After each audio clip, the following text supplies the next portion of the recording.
Thank you. I believe the Congresswoman has some opening remarks, which I'll use the floor for her to make. Thank you. Thank you so much, Michael, for that introduction.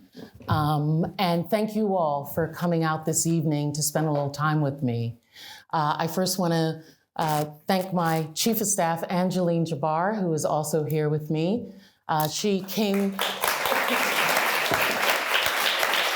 The team thought it was important that she come along because I had a day in London and they didn't know if I was going to make it out of some pubs or whatever and get over here.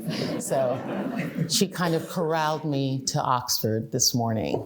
I have been reflecting on what we would discuss, the questions that you would ask me, and how I could share with you my feelings, my thoughts, particularly about America and the American democracy in this last year.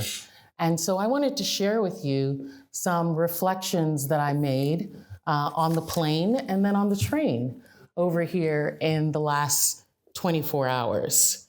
I am speaking not only for myself, but I know that I speak also for a number of my colleagues of the Democratic Party, members who are also of color, Black women, people of color in the diaspora in the Western Hemisphere at this time, Caribbean people, and my family and my ancestors.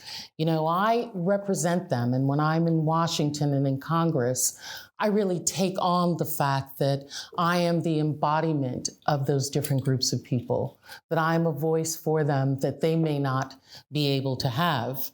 And people, when they meet me often, as I spoke with you and asked you where you were from, people ask me where I'm from. And I will tell them I'm a New Yorker. I was born and raised in Brooklyn. But when they ask me what I am, I say that I'm an Afro-Caribbean American. That's the identity that I carry within me. And I think that's an identity and a diversity that is what makes America. I always say that I'm the embodiment of Americanism. And so many of us who walk the halls of Congress right now are that. And they want to understand, well, you represent an island, you represent a territory, probably America's one of the last colonies in the world. And how does that come to be, right? How does someone from an island end up being the prosecutor of a president? That's only something that happens in America. Both of my parents came to New York in the 1950s from the Virgin Islands, from the islands. In the 1930s through the 50s, we experienced the Great Depression. And so families sent older siblings to New York to work, earn money, and send money back home to help them get by. We were able to do that because in the 1900s, early 1900s, 1917, the United States purchased the Virgin Islands during World War I to keep out German U-boats. They purchased us from one of our last owners, Denmark. We were part of the Danish West Indies. That's what we were called before being purchased by the United States. It was a purchase of 25 million in gold that went to Copenhagen, the largest per acre purchase that the United States had ever made, and no one on the island saw a dollar, not a dime of that money. That went to Denmark, and it's the reason that Denmark was able to move itself from a depressed country and recreate itself and now be considered the happiest people in the world. Off of the backs of my grandparents, off of the backs of my ancestors. We've been owned by 7 nations now. And when we were purchased at that same time, America was still engaged in its own form of imperialism. And we had a series of Supreme Court cases that we call the insular cases, which really defined how the territories would be treated going forward. This is around the same time as the courts had Plessy v. Ferguson, which created the doctrine of separate but equal among the races in the United States. And under the insular cases, the court, the same justice who wrote Plessy v. Ferguson, said that people who reside in these island territories are savages, are alien races who cannot understand Anglo-Saxon principles of law. Therefore, they should not be given the responsibility of citizenship in the same manner that people who reside in the mainland, who are in fact Anglo-Saxon origin. Now, this is of course ironic, because someone who was raised and grew up in the Virgin Islands, merchants pooled money together for this young man to come to the United States.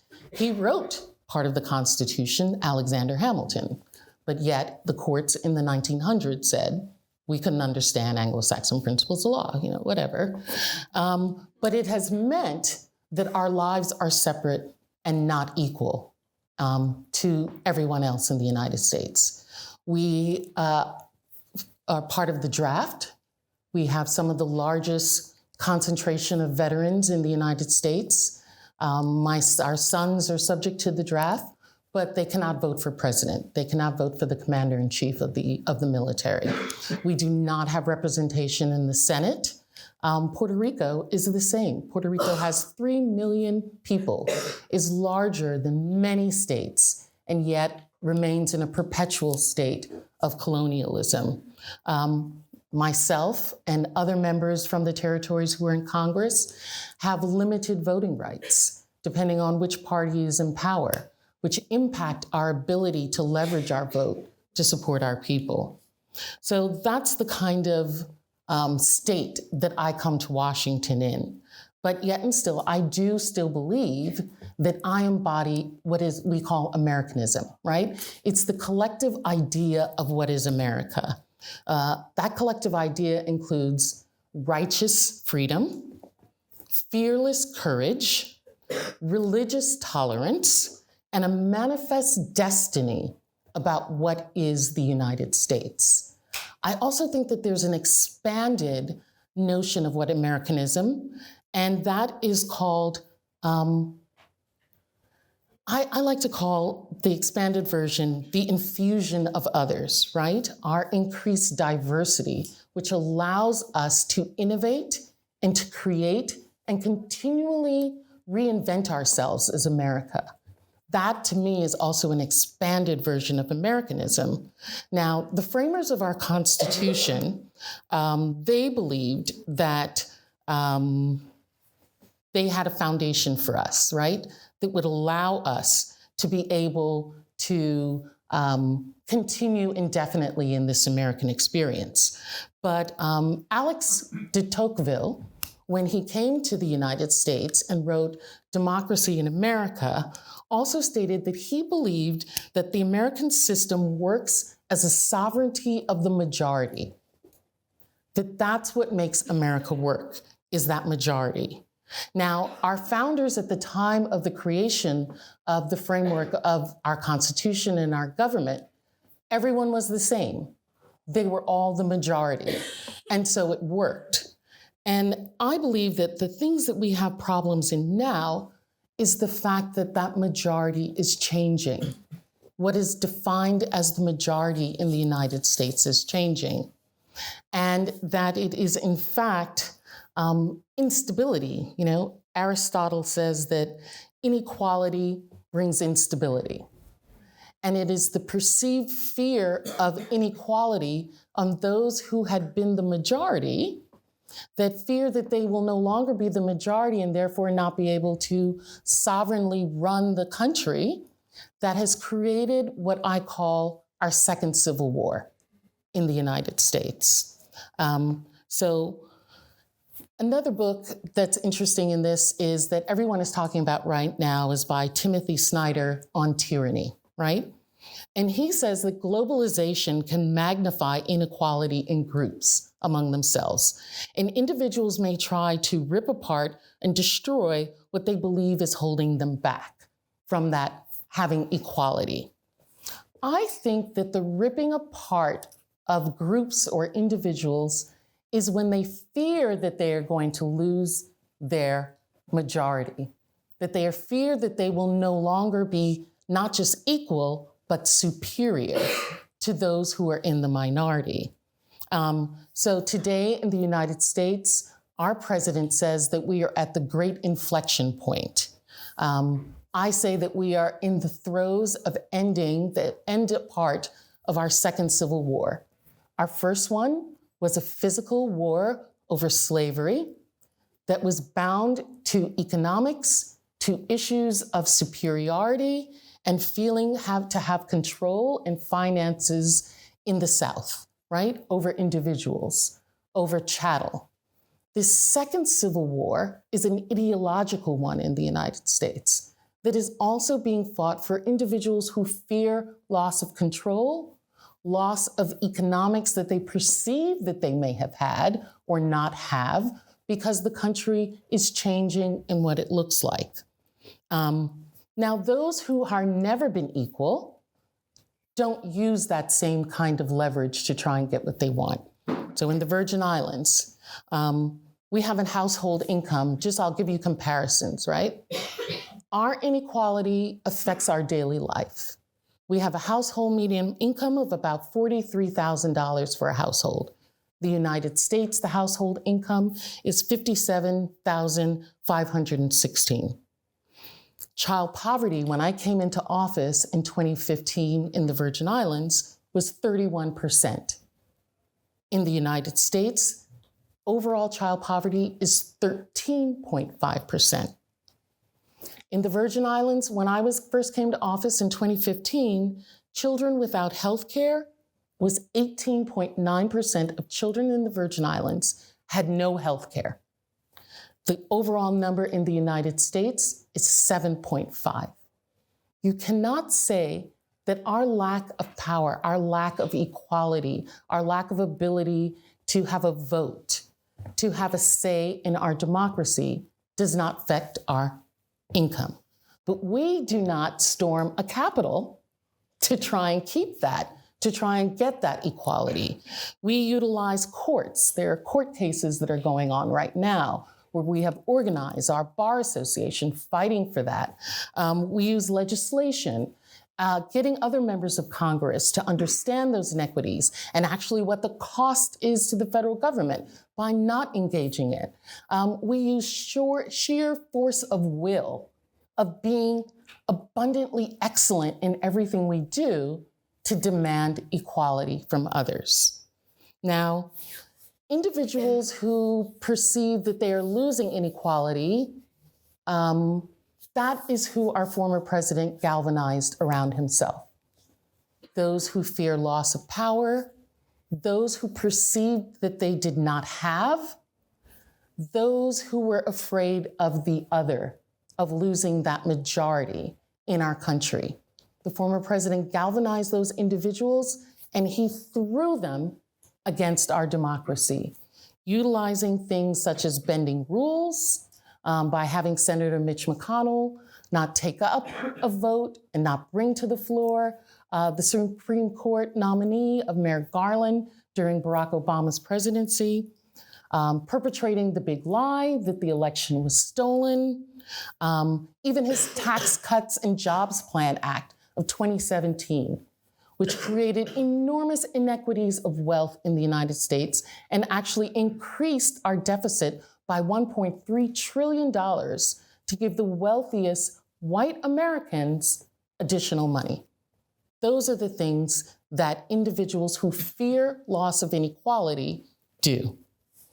So what does that mean, right? What do we do? How do we fix this? And I believe that there are two things that you do, and our history has shown that we do. One is defensive, and one is offensive. After our Civil War, we created laws about Reconstruction and creating protections for individuals who were former slaves, individuals who were slave owners. We also, at the same time, built. We created a larger sense of what America was. We created bridges, canals, infrastructure during the time after the Civil War. During the Civil Rights Movement, we created the defense of the Civil Rights Bill, Voting Rights Bill, as a defense against what we said was inequalities in this country. And our president then, President Johnson, also built on the offensive by creating the Great Society. Social reform, social safety nets, all came about during that time. Even after World War II, which was not an internal democratic struggle, but one that included the entire world, we assisted in creating defensively the United Nations to ensure that democracy would remain, while at the same time had tremendous absolute growth in our country in the middle class through things such as our GI Bill and others. So now in Congress, we are doing the same thing after this second Civil War. We are engaged in defense, and we are also engaged in offense. Our defense is our January 6th Commission. Our defense is actually engaging and calling out what we saw and calling for an impeachment and a trial against a president of the United States. And then the January 6th Commission, not only finding out what happened, but making recommendations so that it does not happen again in our country, creating guard rules, rules and safety. And offensively, we are engaged in what our president is calling Build Back Better, this monumental generational building to create equity in our nation, either through home ownership, which in the United States is the greatest way to create generational wealth, through increasing opportunities for jobs, for coming like places like the Great Britain and actually having paid family leave, right? Or creating universal pre-K for our 3- and 4-year-olds, or as we have done through our child tax credit, giving families money for children. In the time that we have done that since January, our child tax credit has cut child poverty in the United States by 50%. We know prior to that every year we lose American productivity by $500 billion, according to Annie Casey Foundation, due to children who are poor drop out of school. They have health issues. Many of them become engaged in the penal system and crime. We lose productivity. So reducing child poverty by half by just one piece of legislation is part of that offensive move that we are doing to continue to create a great society. So it's my belief that America is well, that we are still in the throes of these changes that our framers created a foundation for us to be engaged in, to grow in.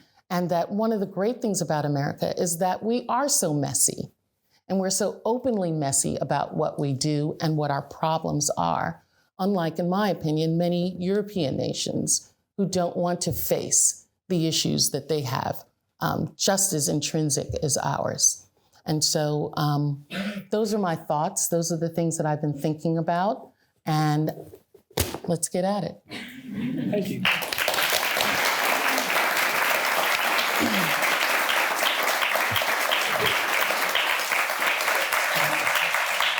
Thank you for that opening remark, Congresswoman. I think that one thing that really stood out to me is how you made a dichotomy between where you're from and what you are. And I know that you grew up in Bushwick, New York. What was it about your experience growing up in the housing projects in New York that's made you the superwoman, Congresswoman, mother of 5, fearless, courageous leader that you are today? My parents, in coming to New York, were not only supporting people back home, but believed that America had opportunities for us, and that those opportunities were not necessarily going to be handed to you, but you had to take them. They were also, because it was New York, had a tremendous community of not just Virgin Islanders, but other Caribbean people. I mean, my father, thankfully, my parents are not technologically inclined, so they won't see this. But my father was a New York City police officer for 30 years.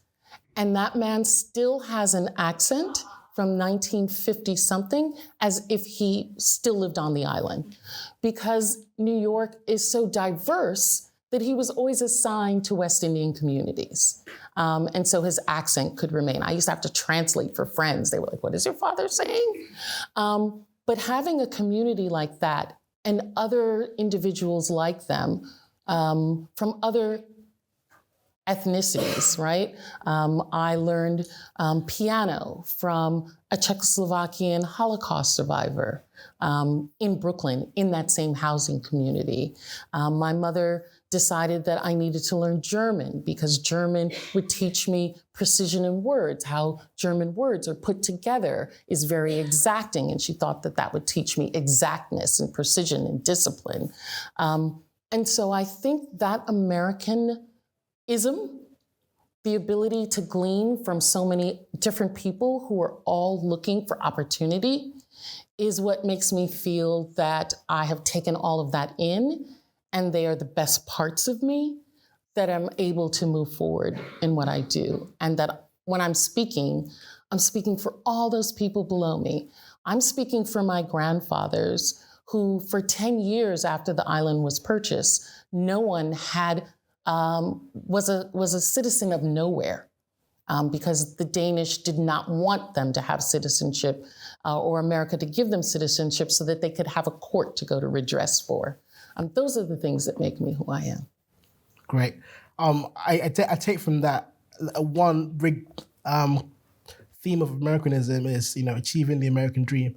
And I know just that, when you were younger, you were recruited by A Better Chance, which is a non-profit organization that basically took students from certain schools to much more selective schools. And I think you then went on to Choate, I'm not sure if I pronounced that correctly, Choate Rosemary Hall. I was wondering if you can tell me what the state of social mobility in America is today in comparison to the opportunities that you had back in those days. Well, I think that, at 13 years old, I was sent to a boarding school, right?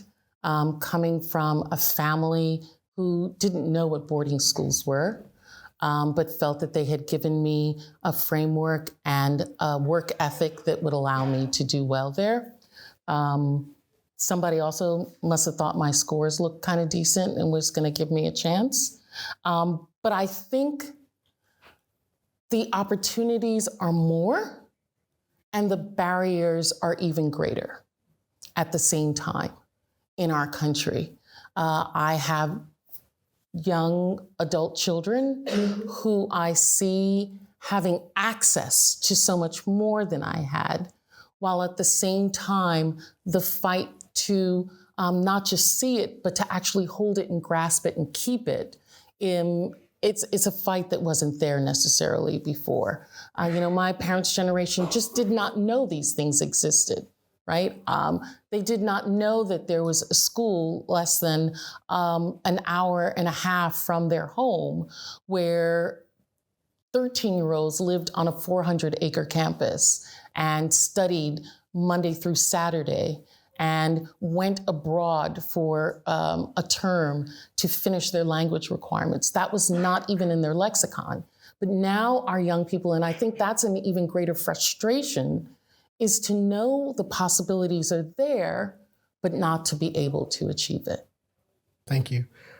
Barriers is something that I guess every nation, and in every nation, every select group of people have to face. And in America, recently there have been movements which have aimed to destabilize the system and break down these barriers. The Me Too movement helping to sort of voice out the assault in communities, especially those committed against women.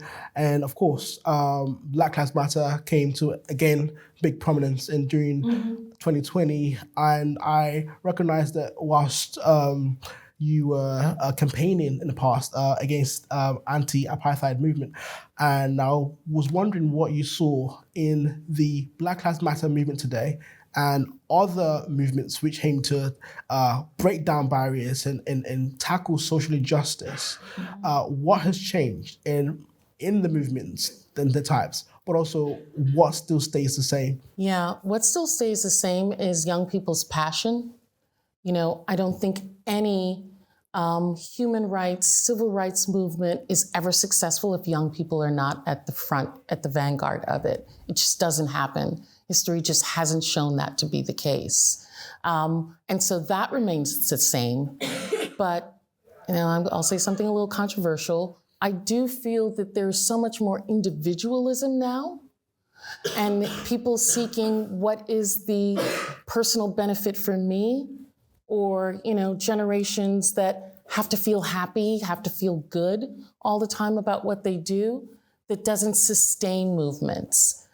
You talked about me being engaged in the 1980s. Yes, that's when I was in college, in the anti-apartheid movement. That was not for us.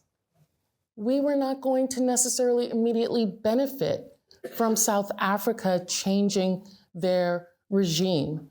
But many of us were willing to be thrown out of school because we saw an injustice somewhere else. And the Black Lives Matter movement in each one of our countries has been very insular, shockingly, in such a global world that we live in. And that's sad to me, that I don't think the movement sustains itself because people do not continue to see their need to be supportive of things greater than themselves. Thank you. Would you say that's an Do you agree or disagree? This is a dialogue. You can't just ask me questions. I'm really, I think that's a very insightful question. For me, I think that it's more the case, me wanting to understand for your perspective on perhaps who is at fault, especially in the case of the Black Lives Matter movement. Mm-hmm. Could it be the case that it's the way the organization was run? Could it be the effect of social media, or perhaps the wider media in sort of like maybe demonizing, villainizing certain aspects of it? Fox News exists and so on. So what would you say? I think it's some of that, but I also think it's internal, that we don't see ourselves in others as well.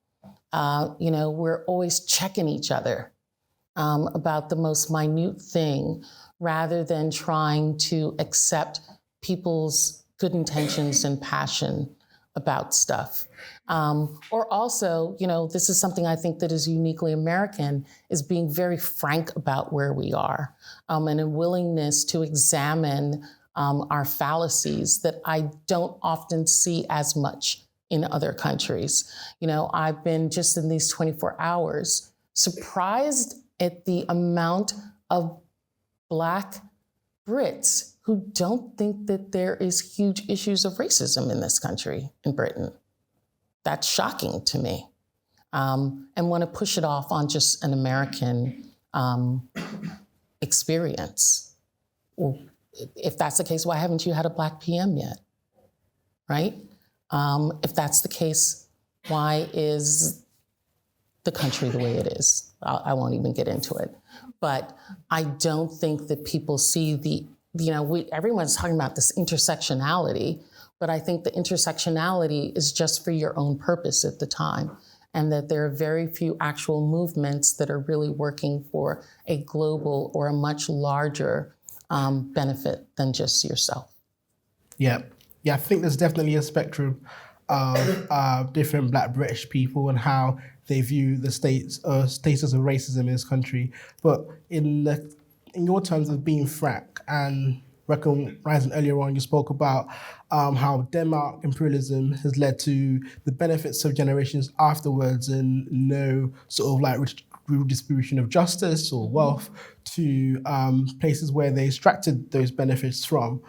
Being frank, what's your stance on reparations? Well, I support H.R. 40, which is legislation that was originally, it's been really championed by Congresswoman Sheila Jackson Lee of Houston, Texas, which calls for a study of and different mechanisms for reparations for Black Americans, people of African descent in America, that goes back to 1619, which is when the first indentured slave person came, to the present. I think it's necessary. Listen, in the case of Denmark, We can't even get them to admit that they were some of the most brutal slave owners in the Caribbean. In Denmark, in the Danish West Indies, our life expectancy was 27 years under Danish rule. So yeah, they're happy now, but at what cost? When Hoover presidents came to the Virgin Islands in the 1920s and 1930s, they said, we have purchased a poorhouse. We have purchased people who are absolutely impoverished. And that goes on everywhere, right? Look at Haiti. The Haitian people are the poorest, it's the poorest nation in the Western Hemisphere. Why are they poor? Because when they exacted their freedom, rebelled and got their freedom from France, they were required to pay reparations to France that they continued to pay into the 20th century. Forbes has said that they've paid about $21 billion. If France were to give them back $21 billion, I think they could do a lot of good with that money in Haiti. Can you imagine if the United States had to pay Britain for its freedom after the American Revolution? We would never have stood for that, right? France as well. When they allowed the French, the Francophone nations of Africa to become independent, what did they also have to do? Those African nations had to give half of their deposits into the French central bank. And it's only been in the last year that France has said, we will no longer take your money. We're going to allow you finally to be released. But France has been able to leverage that money for investments for growth for itself at the cost of those African nations. So it's everywhere. I just don't think people are very frank about it. Yeah. In 2008, obviously you switched Democratic parties. You switched from the Republican to the Democratic Party. And right now you spoke about how there are some obstacles in the ability of politicians to be frank and talk about things and deal with them in an honest way. What was the reason behind your switch? And could you tell us more? I switched parties because I didn't see myself in what that party was becoming. I didn't see myself or my values anymore being demonstrated by the leadership, by the ideology, or by what the party was putting forward. And that was, I know when it's time, I'm a New Yorker. If it's not working for me, it's time to move on. I'm gonna stick with you, I'm a ride or die. But eventually, when we gotta part ways, we gotta part ways. And I still have friends who are in the Republican Party. Christopher Wray, who's the director of the FBI, was my boss when he was chief of staff to Larry Thompson. And then I worked for James Comey, who had his own issues with President Trump. Colin Powell, who recently died, to me was an incredible individual, not just because of his career, but because of his ability to say something, I made a mistake.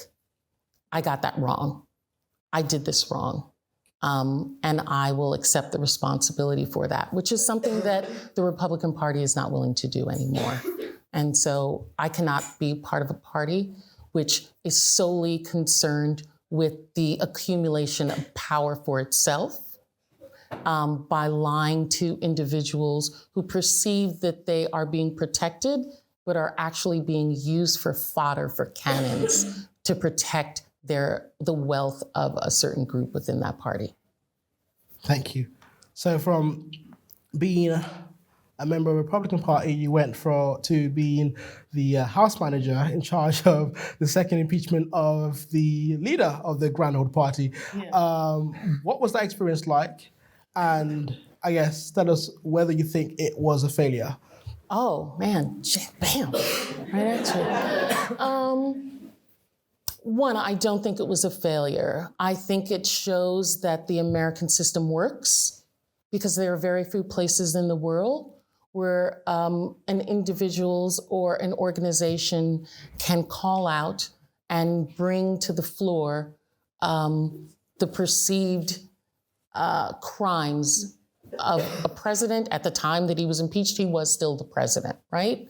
To be able to do that says something very grand to me about the American democracy. What I first want to say is that I think that, one, the entire group of impeachment managers really reflect the beauty of the Democratic Party, because we looked like America. I don't think if the other side were to be able to put together an impeachment trial and had impeachment managers, they could have a young man whose family was from Eritrea, who was a first-generation American, or an attorney and former military officer whose family was from Taiwan, right? Or a gay Jewish man from New England, or a Black girl from Brooklyn who represents a territory. And the beauty of Nancy Pelosi is also that she was able to assemble a team that not only looked like America, but contained all of the elements necessary for a complete team as well. She knows her members very, very well. And to be led by Jamie Raskin, who was my law professor when I was in law school, was an absolute joy. But you talk about me having been a Republican, and so an impeachment trial is very different than a regular trial. A regular trial, you're a prosecutor, you have a defense, you make your case, you talk to your witnesses, the jury is kept away from you all. In the impeachment trial, the jury is talking to you off camera. Like, they're coming up to you and they're coming to the war room, and senators will be like, I like this part, I didn't like that part. Can you talk more a little bit about this? Can you start talking so much about that? And my job in the impeachment group, one of my roles was, because I was the only person who had been a Republican, as we were preparing our presentations, they would say, Stacey, you speak Republican, how does that sound? Does that sound right to you? And I'd be like, no. Sound like such a Democrat, it sounds terrible. After a presentation, they'd be like, Stacey, go over to the Republicans and see what they're thinking.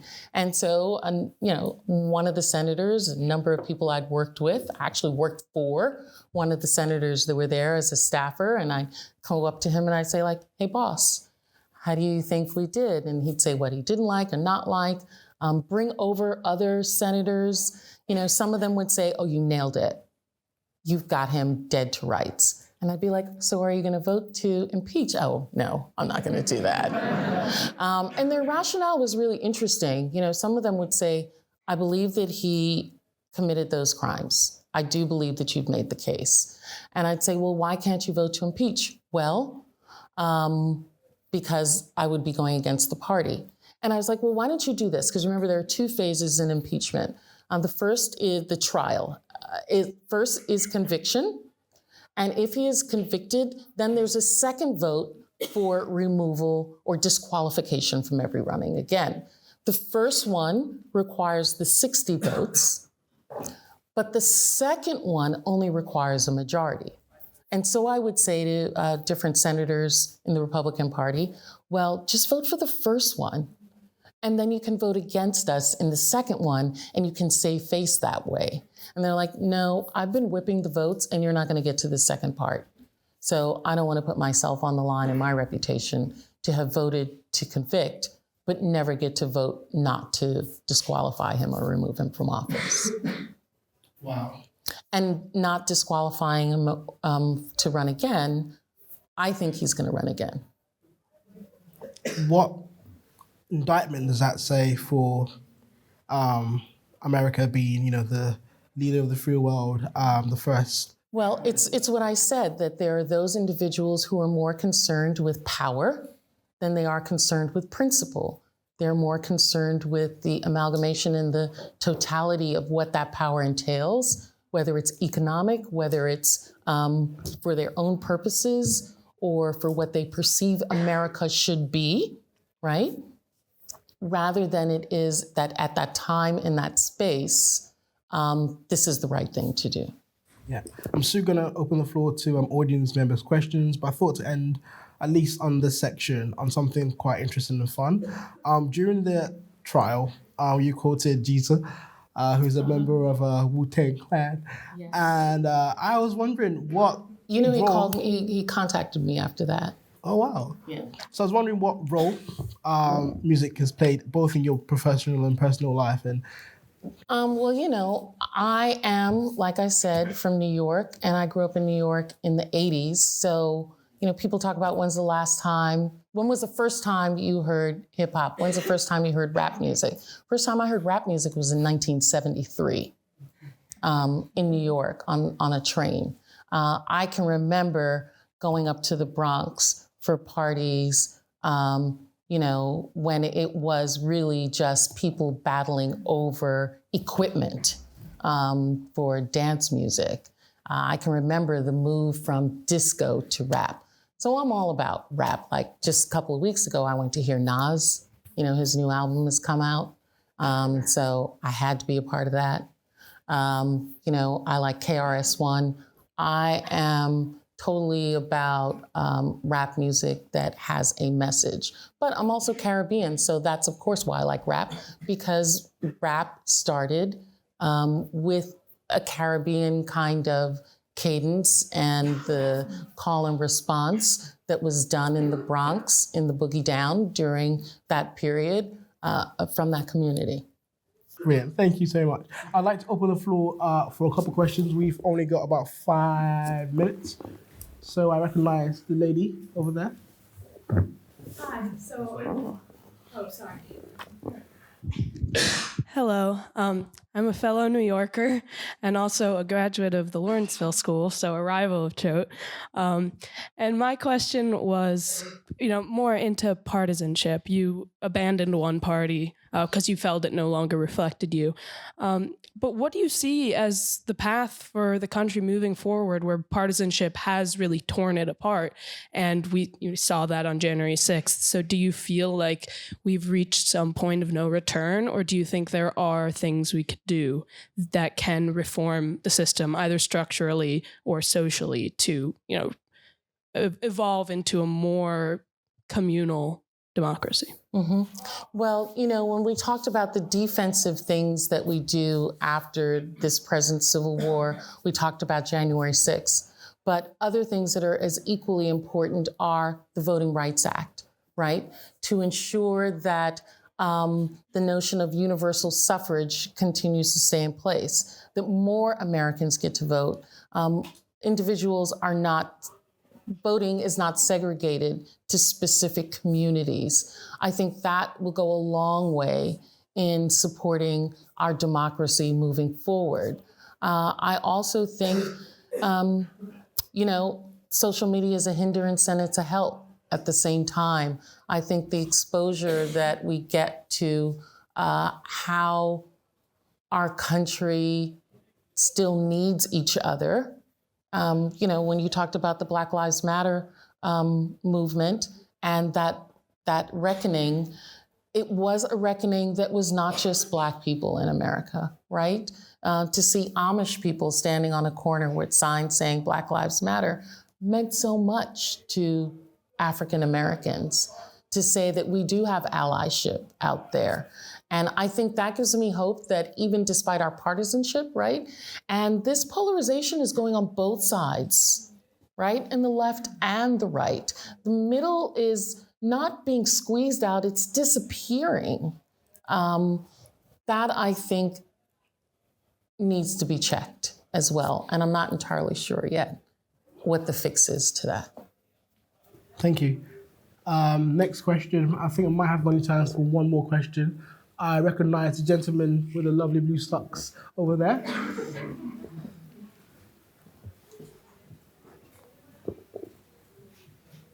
Thank you, Congresswoman.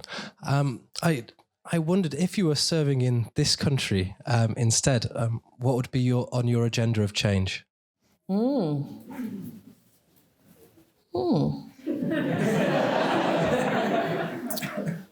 You know, I think that one of the items, I think they are universal, right, across countries. Some of the things that I think are incredibly important to me and are steadying and foundational to a strong country is education.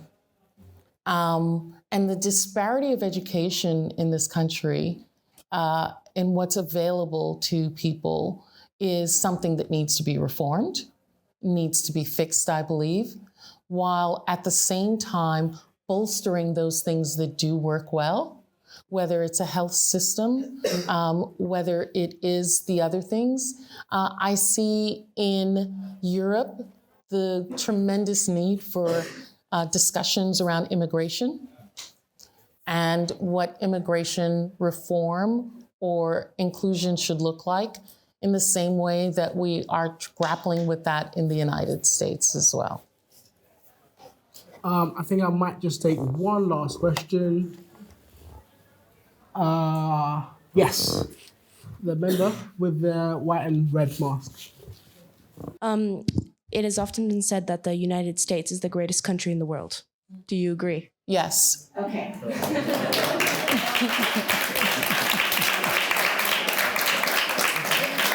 But I think our greatness is our willingness to be fragile and to have issues that we are willing to grapple with. As well as I said, that inclusion, that continual remaking and changing that takes place. You know, is it a salad bowl? Is it a melting pot? It's all of those things. And that's what allows America to be continually the greatest innovators, right? We may not make a lot of things very quickly or very cheaply, but we can come up with new ideas, whether it's rap, whether it's jazz, right? Whether it's an iPhone, whether it's GPS system.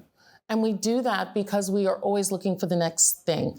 You know, I talked about Democracy in America from Alex de Tocqueville, right? One of the things he said then was he was talking to, he was in a shipyard, and there was a ship that he saw could have been, they were building a ship, and they weren't necessarily building it the best that it could be. Like, it wasn't gonna last. And he went to say something to the shipbuilder, and they were like, this is America. We're gonna come up with a new design in a couple of years, and why are we gonna waste our time just making something last that long? Because the innovations will take place. And this was in the 1800s, 1830 something, that he came to the United States and said that. That's America, and that's what makes us great. Thank you.